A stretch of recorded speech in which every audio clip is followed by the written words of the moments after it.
നമസ്കാരം സുഹൃത്തുക്കളെ, ഞാൻ നിങ്ങളുടെ രവീന്ദ്രൻ ആശാനാണ്. കേരള കളരിപ്പയറ്റ് അസോസിയേഷനും കേരള യൂണിവേഴ്സിറ്റി മലയാളം ഡിപ്പാർട്ട്മെൻറ്റും സംയുക്തമായി സംഘടിപ്പിച്ച സെമിനാറിൽ ഞാൻ കളരിപ്പയറ്റിൻ്റെ കാലിക പ്രസക്തി എന്ന വിഷയത്തെക്കുറിച്ച് ഒരു പ്രബന്ധം അവതരിപ്പിക്കുകയുണ്ടായി. ആ പ്രബന്ധം നിങ്ങളുടെ കൂടെ അറിവിലേക്കായി ഞാൻ വായിച്ച് കേൾപ്പിക്കാം. കളരിപ്പയറ്റിൻ്റെ കാലിക പ്രസക്തി.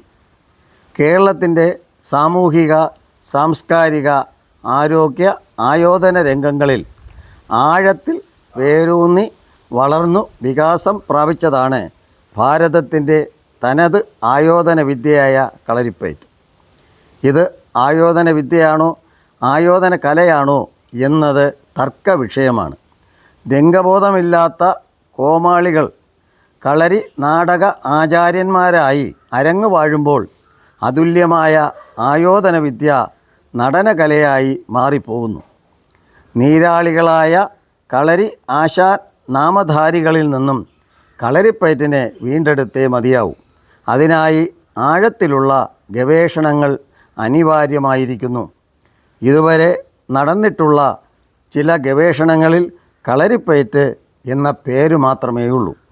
മനുഷ്യോൽപത്തി മുതൽ തന്നെ നിലനിൽപ്പിനായുള്ള പോരാട്ടഫലമായി ജാതമായ ആയോധന വിദ്യ സാപ്യന്മാരുടെ തെക്കേ ഇന്ത്യയിലേക്കുള്ള പ്രയാണത്തിൽ കാലദേശ പരിതസ്ഥിതികളുടെ അതിശക്തമായ ആവശ്യത്തിനനുസരിച്ച് നിരന്തരം പരിണാമത്തിന് വിധേയമായിക്കൊണ്ടിരുന്നു.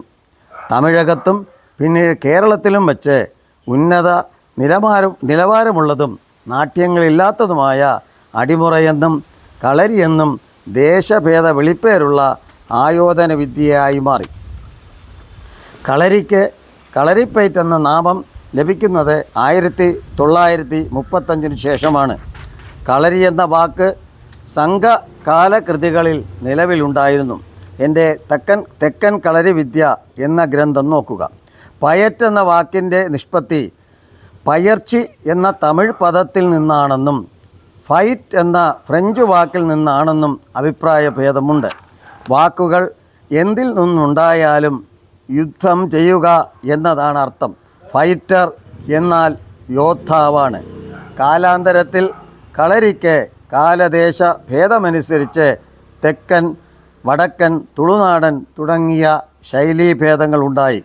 കളരിപ്പയറ്റിനെ കുറിച്ച് ചിന്തിക്കുമ്പോൾ ആമുഖമായി ചില വസ്തുതകളെ അവതരിപ്പിച്ചു എന്നേ ഉള്ളൂ. വിഷയം കളരിപ്പയറ്റിൻ്റെ കാലിക പ്രസക്തിയാകയാൽ അതിലേക്കു തന്നെ തിരിച്ചു വരാം. ഇത് വീണ്ടും തുടർച്ചയായി വരുന്ന ഭാഗമാണ്. അടുത്ത ഭാഗങ്ങൾ പിന്നീട് അവതരിപ്പിക്കും. ചോദ്യങ്ങളുണ്ടെങ്കിൽ ചോദിക്കാം. നമ്മുടെ ഈ കളരിയുടെ ഉപജ്ഞാതാവ് ആരാണ്? കളരിപ്പയറ്റിന് ഉപജ്ഞാതാവല്ല, ലോകത്തെ എല്ലാ വിദ്യകളുടെയും ഉപജ്ഞാതാവ് പരമശിവനാണ്. പരമശിവൻ ആണ് ഈ എല്ലാ വിദ്യകളുടെയും ഉപജ്ഞാതാവ്. ഭാരതീയമായ ചിന്ത അതാണ്.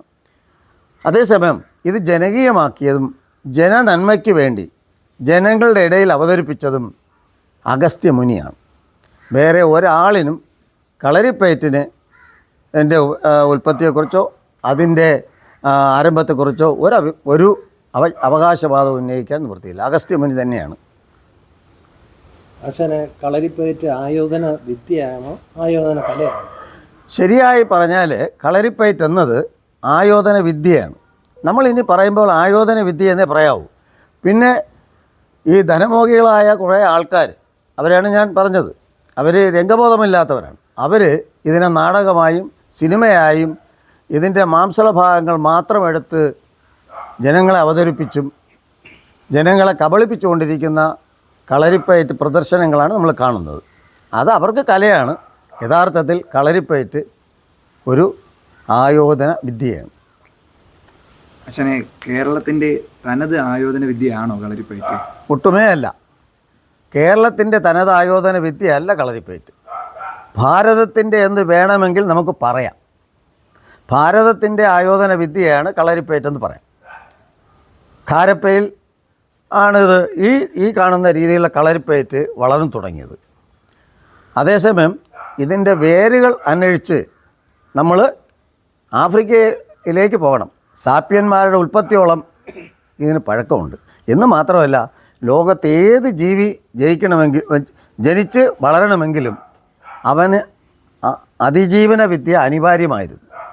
അത് കാലദേശ ഭേദത്തിനനുസരിച്ച് ഈ അതിജീവന വിദ്യ പലവിധ രൂപം ഭാവിക്കുകയും എല്ലാ രാജ്യങ്ങളിലും സഞ്ചരിച്ച ഈ സാപ്യന്മാരോ അല്ലെങ്കിൽ അവരോട് മുമ്പ് സഞ്ചരിച്ചിരുന്ന നിയാൻഡർത്താളുകളോ ഒക്കെ അതിജീവിക്കാനായി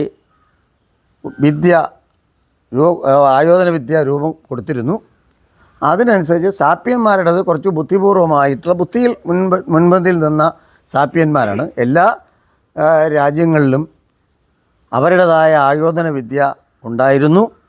ആ ആയോധന വിദ്യയിൽ കളരിപ്പയറ്റ് ഒരു നല്ല രൂപം പ്രാപിക്കുന്നത് തെക്കേ ഇന്ത്യയിൽ വച്ചും പ്രത്യേകിച്ച് കേരളത്തിൽ വെച്ചുമാണ്. ആ രീതിയിൽ വേണമെങ്കിൽ നമുക്ക് കേരളത്തിൻ്റെ വിദ്യയാണ് കളരിപ്പയറ്റെന്ന് വേണമെങ്കിൽ പറയാം. പക്ഷേ നമ്മൾ സമഗ്രമായി ചിന്തിക്കുമ്പോൾ അത് ഭാരതത്തിൽ ഹാരപ്പൻ പ്രദേശങ്ങളിൽ നിന്നാണ് വളർന്നു വന്നതാണ്. മറ്റ് രാജ്യങ്ങളിലുള്ള പല ആയോധന വിദ്യയിലും പിൽക്കാലത്ത് കളരിപ്പയറ്റ് സ്വാധീനം ചെലുത്തിയിട്ടുണ്ട് എന്ന് പറയുന്നതായിരിക്കും ഉചിതം. ആശാനെ, കളരിപ്പയറ്റിൻ്റെ ജന്മദേശം ഭാരതമാണ്. അതാണല്ലോ ഞാൻ നേരത്തെ പറഞ്ഞത്. കളരിപ്പയറ്റ് ജന്മദേശം വേണമെങ്കിൽ ഹാരപ്പ എന്ന് വേണമെങ്കിൽ നമുക്ക് പറയാം.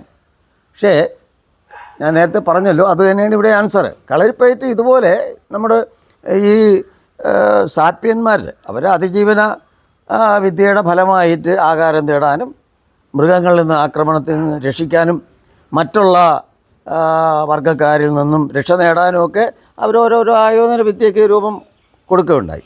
ആ ആയോധന വിദ്യ ഏറ്റവും കൂടുതൽ ഭാരതത്തിൽ വന്നപ്പോൾ ഒരു പ്രത്യേക രീതിയിൽ രൂപം പ്രാപിക്കുകയും ഹാരപ്പൻ പ്രദേശങ്ങളിൽ അത് വളർന്ന് വരികയും പിന്നീട് തെക്കേ ഇന്ത്യയിൽ തമിഴകത്തും അതിനുശേഷം നമ്മുടെ കേരളത്തിലും എത്തിച്ചേർന്നപ്പോൾ ഇന്നത്തെ രീതിയിലുള്ള കളരിപ്പയറ്റായിട്ട് രൂപം പ്രാപിക്കുകയും ചെയ്തു. ഇന്ന് കളരിപ്പയറ്റിന് കാലിക പ്രസക്തിയുണ്ട്. കളരിപ്പയറ്റിനാണ് ഏറ്റവും കൂടുതൽ കാലിക പ്രസക്തി ഉള്ളത്. കാലിക പ്രസക്തി എന്ന് പറയുമ്പോൾ കളരിപ്പയറ്റിൻ്റെ ആ ഓരോരോ അംശങ്ങളെക്കുറിച്ച് നമ്മളെ പ്രബന്ധത്തിൽ അത് വിശദമായിട്ട് വരുന്നുണ്ട്. ഇനി വരുന്ന കാര്യങ്ങളിലെല്ലാം ഈ ഓരോ വിഷയത്തെക്കുറിച്ചും നമ്മൾ ചർച്ച ചെയ്യുന്നുണ്ട്. ഇത് ആദ്യത്തെ ഭാഗമാണ്. ഇനി അടുത്ത ഭാഗം ഉടൻ തന്നെ വരുന്നുണ്ട്. ആ ഭാഗങ്ങളിലെല്ലാം നമ്മുടെ നിത്യജീവിതത്തിൽ ബാധിക്കുന്ന ഓരോ വിഷയത്തെക്കുറിച്ചും കളരിപ്പയറ്റ് എത്രമാത്രം ആ കാര്യങ്ങളെ അഭിമുഖീകരിക്കാൻ പര്യാപ്തമാണെന്ന വിഷയത്തെക്കുറിച്ച് ശാസ്ത്രീയമായി തന്നെയാണ് പറയാൻ പോകുന്നത്. അല്ലാതെ വെറുതെ ആരെങ്കിലും പറയും പോലെ പറയുകയല്ല, ശാസ്ത്രീയമായി തന്നെ പറയുന്നു. അച്ഛനെ, എല്ലാ ആയോധന വിദ്യകളുടെയും മാതാവാണ് കളരിപ്പയറ്റെന്ന് കേട്ടിട്ടുണ്ട്. അത് ശരിയാണോ? അത് ശുദ്ധ അബദ്ധമാണ്. ഓരോ രാജ്യത്തും ഞാൻ നേരത്തെ പറഞ്ഞല്ലോ, ഓരോ രാജ്യത്തും കളരിപ്പയറ്റിന് സമാനമാണ് അല്ലെങ്കിൽ ആയോധന വിദ്യകൾ രൂപം കൊണ്ടിട്ടുണ്ട് അവരുടെ ആ കാലദേശ പരിതസ്ഥിതിക്ക് അനുസരിച്ച്. അതിൽ ആ വിദ്യകളിൽ പിൽക്കാലത്ത് വളരെ ഉജ്ജ്വലമായ രീതിയിൽ ഭാരതം എപ്രകാരമാണോ ലോകത്തിൻ്റെ വെളിച്ചമായി പഴയ കാലത്ത് നിന്നതുപോലെ തന്നെ ആയോധന വിദ്യയിലും വളരെ മുന്നിലായിരുന്നു. അപ്പോൾ അത്തരം വിദ്യകൾ മറ്റ് ദേശങ്ങളിലേക്ക് ചെന്ന് സ്വാധീനം ചെലുത്തിയിരിക്കാം. അതിനെപ്പറ്റി കൂടുതൽ ശാസ്ത്രീയമായി നമ്മൾ ഗവേഷണം നടത്തേണ്ടതാണ്. അല്ലെ വെറുതെ ഇങ്ങനെ ഇരുന്നാൽ പോരാ. ആ കാര്യങ്ങളെക്കുറിച്ച് നല്ല വിശദമായി തന്നെ നമ്മൾ ശാസ്ത്രീയമായി പഠനം നടത്തേണ്ടതാണ്. ഞങ്ങളുടെ ഈ ലഘു വീഡിയോ നിങ്ങൾക്ക് എല്ലാവർക്കും ഇഷ്ടപ്പെട്ടു എന്ന് വിചാരിക്കുന്നു.